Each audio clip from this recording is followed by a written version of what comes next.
Hello everyone, this is part 3 of class 10th NCERT History Chapter 5 Print Culture and the Modern World, the 19th Century।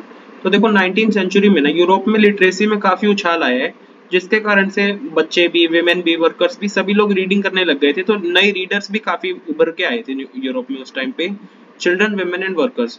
तो देखो क्योंकि 19th century में primary education ना compulsory बन गई थी, तो चिल्ड्रन जो थे ना, बच्चे जो थे, वो भी एक इम्पोर्टेंट कैटेगरी बन गए थे रीडर्स की। अब स्कूल की जो टेक्स्ट बुक होती है उनका भी प्रोडक्शन करना ना पब्लिशिंग इंडस्ट्री के लिए एक बहुत ज्यादा जरूरी हो गया था। एक चिल्ड्रंस प्रेस मतलब सिर्फ बच्चों से रिलेटेड प्रेस भी, जो कि सिर्फ बच्चों की लिटरेचर बनाती थी, उसको ही डिवोटेड थी, वो फ्रांस में लगाई गई थी 1857 में। ये प्रेस सिर्फ नए वर्क्स को पब्लिश करती थी और साथ ही साथ ओल्ड फेरी टेल्स और फोक टेल्स को भी पब्लिश करती थी। ग्रिम ब्रदर्स ये ना जर्मनी में थे। इन्होंने काफी साल ट्रेडिशनल फोक टेल्स जो होता है ना, इनको कंपाइल करने में लगा है, और ये ट्रेडिशनल फोक टेल्स इन्होंने पीजेंट से इकट्ठा किया था, और जो वो कलेक्ट करते थे ना, उनको एडिट कर देते थे इससे पहले कि स्टोरीज को पब्लिश किया जाए कलेक्शंस में 1812 में।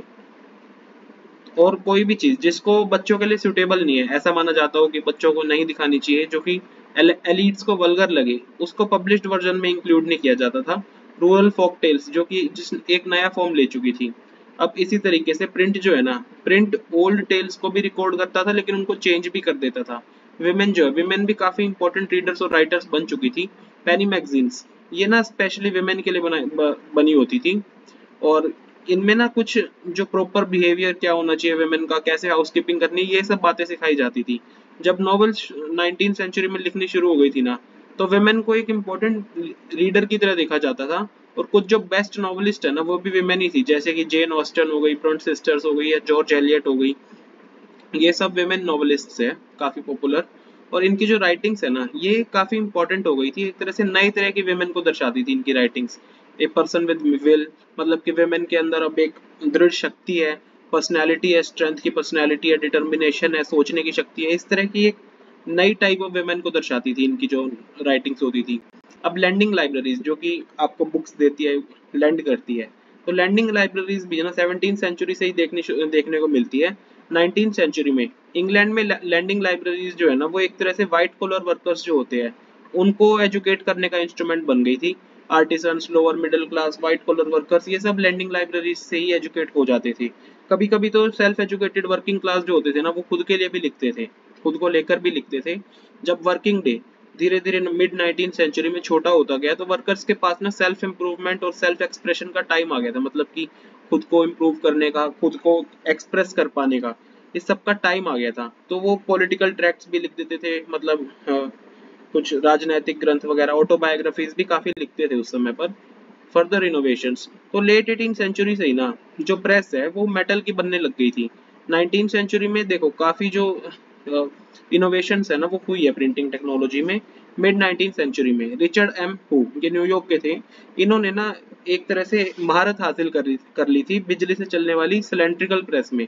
और ये जो सिलेंड्रिकल प्रेस होती है ना, ये लगभग हर आवर पे, मतलब एक आवर में 8000 शीट्स को प्रिंट करने की कैपेबल थी।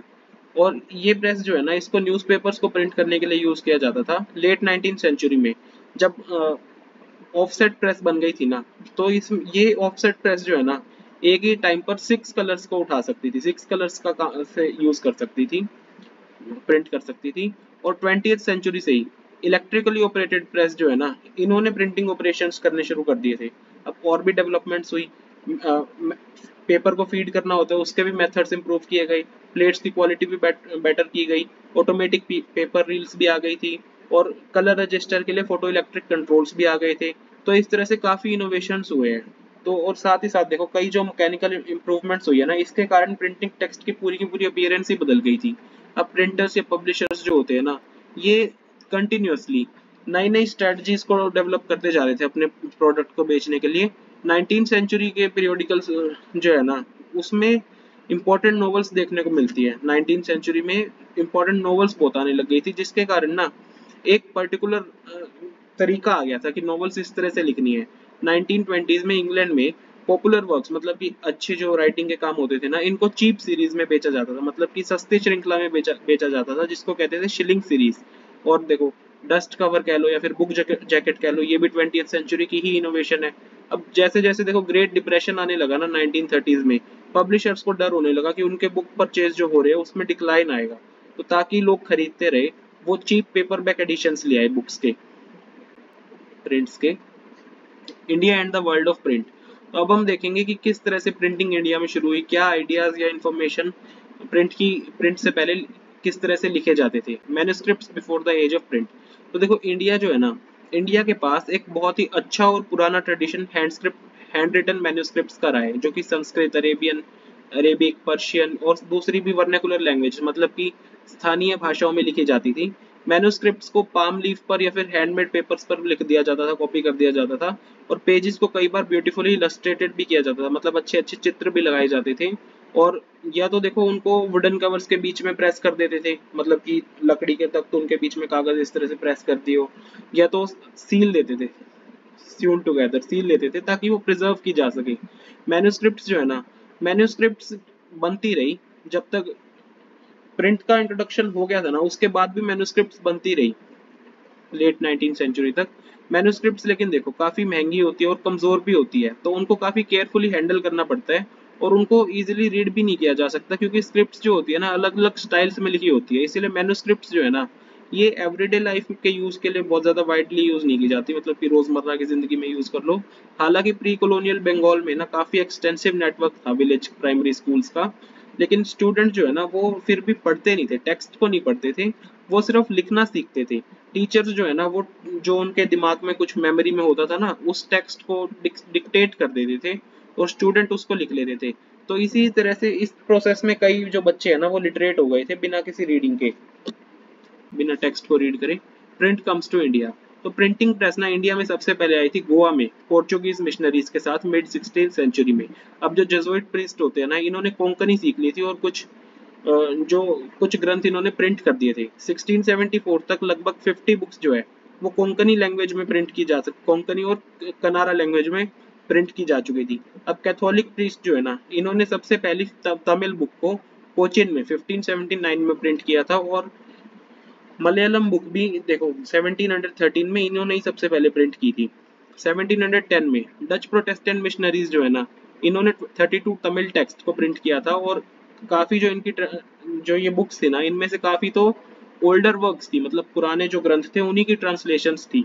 अब इंग्लिश लैंग्वेज प्रेस जो है ना वो ईस्ट इंडिया कंपनी के आने तक भी ज्यादा नहीं बढ़ी थी। हालांकि ईस्ट इंडिया कंपनी ने प्रेस को इंपोर्ट करना लेट 17th सेंचुरी से स्टार्ट कर दिया था। 1780 से ही 1780 से जेम्स ऑगस्टस सीके, ये है ना इन्होंने बंगाल गजेट को एडिट करना स्टार्ट कर दिया था। बंगाल गजेट क्या है, ये एक वीकली मैगजीन है जो कि खुद को एक तरह से इस तरह से डिस्क्राइब करती है कि हम कॉमर्शियल पेपर है, एक commercial paper open to all but influenced by none, मतलब कि ओपन सबके लिए लेकिन इन्फ्लुएंस हमारे ऊपर किसी का नहीं है। तो इसीलिए ये एक प्राइवेट इंग्लिश एंटरप्राइज था जो कि अपनी इंडिपेंडेंस की, कॉलोनियल इन्फ्लुएंस हम पे नहीं है इस तरह की इंडिपेंडेंस का काफी गर्व था इसको।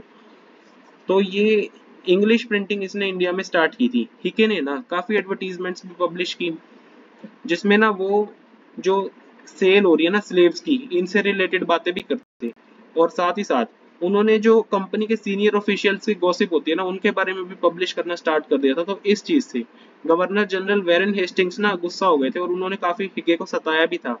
और साथ ही साथ जो ऑफिशियली सैंक्शन न्यूज़पेपर, मतलब जिसको सरकार अनुमति देती है ना उस तरह के न्यूज़पेपर्स को उन्होंने काफी एनकरेज किया, ताकि जो इन्फॉर्मेशन का फ्लो होने से कॉलोनियल गवर्नमेंट की इमेज खराब कर दी थी ना या हुई है उसको काउंटर किया जा सके। अब 18th सेंचुरी जब तक खत्म हो रही थी काफी न्यूज़पेपर्स जो है और जर्नल्स जो है ना ये प्रिंट में आने लग गए थे, प्रिंट होने लग गए थे, और इंडियंस भी थे जो कि इंडियन न्यूज़पेपर्स पब्लिश कर रहे थे। जो सबसे पहला था वो था बंगाल, वो था वीकली, जो सबसे पहला आया था ना प्रिंट में वो था वीकली बंगाल गजेट, जिसको जिसको लाए थे गंगाधर भट्टाचार्य, जो कि राम मोहन रॉय के काफी नजदीक भी थे, क्लोज थे। Religious reforms and public debates. Early 19th century से ही ना जो रिलीजियस इश्यूज है ना उनको लेकर काफी ज्यादा इंटेंस डिबेट्स रही है। अलग अलग ग्रुप्स जो है ना वो एक दूसरे के आमने सामने होते रहते थे, क्योंकि कोई भी चेंजेस है कॉलोनियल सोसाइटी में आ रहे हैं अलग अलग तरीके से आ रहे हैं, और इसके कारण अलग अलग लोग ना अलग अलग वैरायटी की इंटरप्रिटेशंस अपने अपने बिलीफ की करते रहते थे अलग अलग रिलीजियंस की। तो कुछ जो है ना वो कुछ जो है एग्जिस्टिंग प्रैक्टिसेस मतलब जो पहले से प्रैक्टिसेस है उसको क्रिटिसाइज करते थे और रिफॉर्म की मांग करते थे, लेकिन दूसरे लोग उन रिफॉर्मर्स के आर्ग्यूमेंट को काउंटर भी करते थे। तो ये जो डिबेट्स है ना ये पब्लिक में होती थी, मतलब पब्लिकली होती थी और प्रिंट में भी देखने को मिलती थी। अब जो प्रिंटेड ट्रैक्ट्स या न्यूज़पेपर है सिर्फ आइडियाज तो फैलाते नहीं, बल्कि साथ ही साथ जो डिबेट का नेचर है उसको भी कई किसी ना किसी तरह से इन्फ्लुएंस करते ही है। तो एक वाइडर पब्लिक मतलब बहुत ज्यादा जनसंख्या को ना ये सब अब मौका मिल गया था कि वो भी पार्टिसिपेट कर सके इन पब्लिक डिस्कशंस में और अपने अपने व्यूज सामने रख सके। अब जो नए आइडियाज हैं ये आने लग गए थे इस तरह से, जब ओपिनियंस क्लैश करते थे आमने सामने हो जाते थे, इससे नए आइडियाज भी आने लग गए थे। तो ये एक तरह से ना काफी इंटेंस कंट्रोवर्सीज का टाइम था सोशल और रिलीजियस रिफॉर्मर्स के बीच में और हिंदू ऑर्थोडॉक्सी के बीच में। अलग अलग मैटर्स को लेकर कंट्रोवर्सी होती थी, जैसे कि विडो इमोलेशन मतलब कि जो बलिदान विडो को देना पड़ता है, मोनोथिज्म अद्वैतवाद मतलब एक ईश्वर है, ब्राह्मणिकल प्रीस्टहुड, आइडोलेटरी मूर्ति पूजा, इस तरह की चीजों को लेकर विवाद होता था। बंगाल में जैसे जैसे देखो डिबेट बढ़ती गई, डिबेट डेवलप हो गई, तो ट्रैक्ट्स और न्यूज़पेपर्स जो है ना वो बहुत ज्यादा फैलने लगे, तो वो अलग अलग तरह के आर्ग्यूमेंट्स को फैलाते थे। और ताकि एक वाइडर ऑडियंस तक पहुंच सके तो आइडियाज को ना जो उनकी रोजमर्रा की एवरीडे स्पोकन लैंग्वेज थी और ऑर्डिनरी लोगों की जो लैंग्वेज थी उसमें प्रिंट किया जाता था। अब राम मोहन रॉय संवाद कौमुदी इसको पब्लिश करते थे 1821 से, और हिंदू ऑर्थोडॉक्सी जो थी ना इन्होंने भी समाचार चंद्रिका ये पब्लिश करना शुरू कर दिया ताकि राम मोहन रॉय के ओपिनियंस को वो अपोज कर सके। 1822 से ही ना दो पर्शियन न्यूज़पेपर्स भी पब्लिश होने लग गए थे, जामिया जहांनामा और शमसुल अखबार। सेम ईयर में ही एक गुजराती न्यूज़पेपर बॉम्बे समाचार ये भी सामने आया था। नॉर्थ इंडिया में ना जो उलमा होते हैं, उलमा कौन होते हैं, उलमा इस्लाम या शरिया के लीगल स्कॉलर्स होते हैं। तो उलमा जो थे ना वो काफी चिंतित हो गए थे मुस्लिम डायनेस्टीज के कोलैप्स के कारण। उनको लगने लगा था कि कॉलोनियल रूलर्स जो है ना उन वो कन्वर्जन को एनकरेज करेंगे, तो मुस्लिम पर्सनल लॉज को भी चेंज करेंगे। तो इसको काउंटर करने के लिए ना उन्होंने लिथोग्राफिक प्रेसेस का यूज किया और पर्शियन और उर्दू ट्रांसलेशंस उन्होंने पब्लिश करनी स्टार्ट कर दी, होली स्क्रिप्चर्स की पर्शियन और उर्दू ट्रांसलेशंस। और काफी जो प्रिंट रिलीजियस न्यूज़पेपर्स और ट्रैक्ट्स है ना उनको भी प्रिंट किया। अब देवबंद सेमिनरी जिसको 1867 जो कि 1867 में स्थापित की गई थी, इसने भी लगभग हजारों फतवाज पब्लिश किए थे जो कि मुस्लिम्स को बताते थे कि मुस्लिम लीडर्स को बताते थे कि किस तरह का उनका कंडक्ट होना चाहिए एवरीडे लाइफ में, मतलब क्या उनका चारित्र, कि क्या चाल चलन होना चाहिए, और इस्लामिक डॉक्ट्राइन समझाते थे। अब फतवा क्या होता है? फतवा ना इस्लामिक लॉ का एक लीगल सा तरीका होता है जो कि यूजुअली एक मुफ्ती देता है कि एक इशू पर आपको ये काम करना है। जब कोई लॉ उनको मतलब थोड़ी कंफ्यूजन टाइप की स्टेट हो ना तब एक फतवा इशू किया जाता है। तो पूरी 19th सेंचुरी में ना काफी मुस्लिम सेक्ट्स या मदरसा हो गए, वो अपने अपने तरीके से ना अपने फेथ की इंटरप्रिटेशन करते रहते थे और हर एक की कोशिश ये रहती थी कि उनकी फॉलोइंग बढ़ जाए, जो कि दूसरे ओपोनेंट्स है ना उनके इन्फ्लुएंस को काउंटर कर सके। तो उर्दू प्रिंट के कारण ही ना वो ये बैटल्स कर पाते थे इजिली पब्लिक में। हिंदूज भी जो रिलीजियस टेक्स्ट है ना इसकी रिलीजियस टेक्स्ट की रीडिंग को एनकरेज करते थे, स्पेशली वर्नाकुलर लैंग्वेज में रीड कर लो आप, इस तरह से एनकरेज करते थे। और फर्स्ट प्रिंटेड एडिशन जो था ना तुलसीदास जी की रामचरितमानस का, ये 16th सेंचुरी का एक टेक्स्ट है। ये कलकत्ता में आया था सबसे पहले 1810 में, प्रिंटेड एडिशन की बात कर रहा हूँ। और मिड 19th सेंचुरी से जो लिथोग्राफिक एडिशंस है ना इससे नॉर्थ इंडियन मार्केट्स बढ़ गई थी।